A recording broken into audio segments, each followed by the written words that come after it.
الحمد لله وكفى والصلاة والسلام على من لا نبي بعده وبعد أنيقو حسن عويس إبراهيم أسكبرتين خير كسي سو gudbin jiray walaalayaal waxaan ka dhex jirnay bishii barakeysanaytay Ramadaan waxaan sin leeyahay Ramadaan mubaarak وبعد waxaan lana barnaamijkeenu ahay yaa baaqi alkhayr aqbil wa yaa baaqi alshar aqsir walaalayaal maanta waxaan ka hadla doonaa saddex qafood oo Ilaahay subhanahu wa ta'ala oo Ramadaan shoosan aqbalayna saddexdaas sinfi ayaan ka hadli doonaa Ilaahay wixii noo karsi insha Allah midka koowaad waxa waaye waa ninka Allah subhanahu wa ta'ala oo shirki aan sameeyay qofka koowaad waxa waaye qofka shirkiga ka dhigi Ilaahay subhanahu wa ta'ala soo shay ma aqbalaayo waa Ilaahay subhanahu wa ta'ala waa Qur'aan shay la in ashrakta la yahbatanna 'amaluk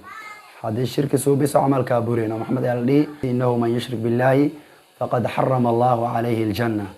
ninki bishirki ka dhigi Ilaahay subhanahu wa ta'ala waxa iska xarimay jannada ay iska xarimay naar ay antaale sinfiga lamaad waxa waaye qofka oo munaafiq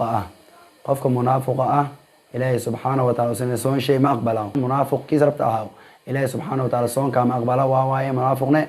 qofka muujiya mar walba inaas islaam nimada muujiya hadana aan qarsan gaalnimo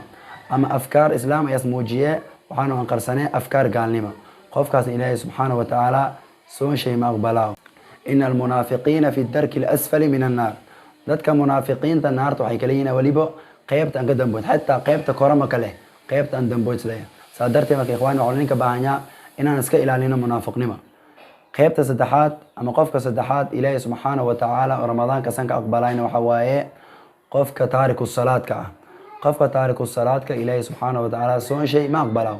salaadana iyo soonka waa laba tiir oo iska xiran waliba soonka waxa ka siibiina salaada marka salaada qofkii aan tukado waa taariqu salaad oo salaadi inkiro oo salaad mal ilaah dhaho Ilaahay subhanahu wa ta'ala soo jeeyma aqbala oo salaadina tukado waa faman taraka rasul maslaya faqad kafara ninki salaada ka tabo kaafir waa qofkaas Ilaahay subhanahu wa ta'ala Ramadaan shay ma aqbala marka walaalayaal waxaan sin jeclaaday saddexdaas inaan sii soo gudbiyo insha Allah khayrkan sii faafino wali waxaan ka dhaajirnay barnaamijkeena ahay ya baaqi al-khayr aqbil ويا باغي الشر أقصر إن شاء الله تعالى كلكم يكونون غير بنتين كل